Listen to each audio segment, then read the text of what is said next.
Hi ಎಲ್ಲರಿಗೂ ನಮಸ್ಕಾರ. ನನ್ನ ಹೆಸರು ಸಿಂಚನ. ಇವತ್ತು ನಾನು ನಿಮಗೆ ನನ್ನ ಫೇವ್ರೆಟ್ ಏರ್ ಸ್ಟೆಪ್ನ ಹೇಳ್ಕೊಡ್ತಿದ್ದೀನಿ. ಕಲಿಯೋದಕ್ಕೆ ನೀವು ರೆಡಿನಾ? ಹಾಗೆ ಆಗ್ತಾಡ? ಮತ್ತೆ ಬನ್ನಿ ಮಾಡೋಣ. ಫಸ್ಟ್ ನಾವು ಸ್ಟೆಪ್ ಮಾಡಿ ತೋರಿಸ್ತೀವಿ, ಆನಂತರ ನಿಮ್ಗೆ ಹೇಳ್ಕೊಡ್ತೀವಿ. ನೋಡ್ಕೊ ಬನ್ನಿ. 7 ಗೋ. 1 2 3 4 5 6 7 8. ಈಗ ಫಸ್ಟ್ ಸ್ಟೆಪ್ನ ಮಾಡೋಣ. ಬಾಡಿ ರೈಟ್ ಸೈಡ್ ಟರ್ನ್ ಮಾಡಿ ಲೆಫ್ಟ್ ಲೆಗ್ನ ಒಂದು ಸ್ಟೆಪ್ ಮುಂದೆ ಮಾಡಿ ರೈಟ್ ಲೆಗ್ನ ಕಿಕ್ ಮಾಡಬೇಕು. 5 6 7 ಗೋ. 1 2. ಬಾಡಿ ಸ್ವಲ್ಪ ಬೆಂಡ್ ಆಗಬೇಕು. ಅದೇ ರೀತಿ ಹ್ಯಾಂಡ್ಸ್ 1 2 ಅಪ್ ಇರುತ್ತಲ್ಲ, ಡೌನ್ ಬರುತ್ತೆ. 5 6 7 ಗೋ. 1 2. 5 6 7 ಗೋ. 1 2. ರೈಟ್ ಲೆಗ್ನ ಬ್ಯಾಕ್ ಇಟ್ಟು ಲೆಫ್ಟ್ ಲೆಗ್ನ ಆಮೇಲೆ ಸೆಂಟರ್ ತಗೋಬೇಕು. ಯಾವ ಪೊಸಿಷನ್ ನಿಂತಿರ್ತೀವೋ ಆ ಪೊಸಿಷನ್ ಬರಬೇಕು. ಈಗ ಇದೇ ರೀತಿ ಲೆಫ್ಟ್ ಸೈಡ್ ಮಾಡೋಣ. ಅಂದರೆ ಬಾಡಿ ಸ್ವಲ್ಪ ಲೆಫ್ಟ್ ಸೈಡ್ ಟರ್ನ್ ಆಗಿ ರೈಟ್ ಲೆಗ್ ಒಂದು ಸ್ಟೆಪ್ ಮುಂದೆ ಮಾಡಿ ಲೆಫ್ಟ್ ಲೆಗ್ ಕಿಕ್. ಬಾಡಿ ಸ್ವಲ್ಪ ಬೆಂಡ್ ಮಾಡಬೇಕು. ಓಕೆನಾ? 5 6 7 ಗೋ. 1 2.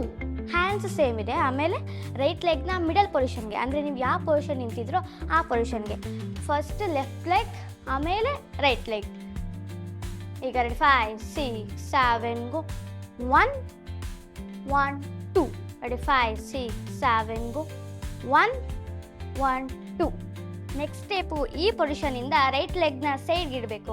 ಸೈಡ್ಗಿಟ್ಟು ಬಾಡಿನ ಫುಲ್ಲು ಲೆಫ್ಟ್ ಸೈಡ್ ಟರ್ನ್ ಮಾಡಬೇಕು. ಹೀಗೆ ಟರ್ನ್ ಮಾಡಿ ಸ್ವಲ್ಪ ಮಂಡಿನ ಬೆಂಡ್ ಮಾಡಬೇಕು. ಅಂದರೆ ಹ್ಯಾಂಡ್ಸ್ನ 3 ಟೈಮ್ಸ್ ಸ್ಪಿನ್ ಮಾಡಬೇಕು. 1 2 3.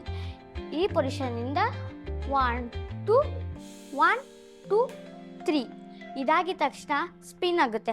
ಅಂದರೆ ರೈಟ್ ಲೆಗ್ನ ಕ್ರಾಸ್ ಮಾಡಿ ಸ್ಲೋ ಆಗಿ ಟರ್ನ್ ಆಗ್ತೀವಿ. ಅದೇ ರೀತಿ ಈ ಪೊಸಿಷನ್ನಿಂದ ಕ್ರಾಸ್ ಮಾಡಿ ಸ್ಲೋ ಟರ್ನ್ ಮಾಡ್ತೀವಿ. ಹ್ಯಾಂಡ್ಸ್ ಬಂದುಬಿಟ್ಟು ಈ ಪೊಸಿಷನ್ ಇರ್ತೀರಲ್ಲ, ರೈಟ್ ಹ್ಯಾಂಡ್ ಹಿಂಗಿರುತ್ತೆ, ಲೆಫ್ಟ್ ಹ್ಯಾಂಡ್ ಮೇಲಿರುತ್ತೆ. ರೈಟ್ ಹ್ಯಾಂಡ್ ಸ್ಲೋ ಆಗಿ ಈ ಥರ ಬರುತ್ತೆ. ಒಂದು ರೌಂಡ್ ಕಂಪ್ಲೀಟ್ ಮಾಡೋಷ್ಟರಲ್ಲಿ ರೈಟ್ ಹ್ಯಾಂಡ್ ಹಿಂಗೆ ಬಂದಿರಬೇಕು. ಅಂದರೆ ಸ್ಲೋ ಆಗಿ ಮಾಡೋಣ. 1 2. ಈ ಪೊಸಿಷನಿಗೆ ಬಂದಿರುತ್ತೆ.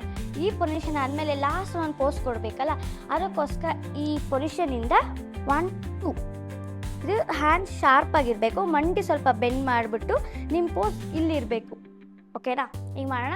5 6 7 ಗೋ.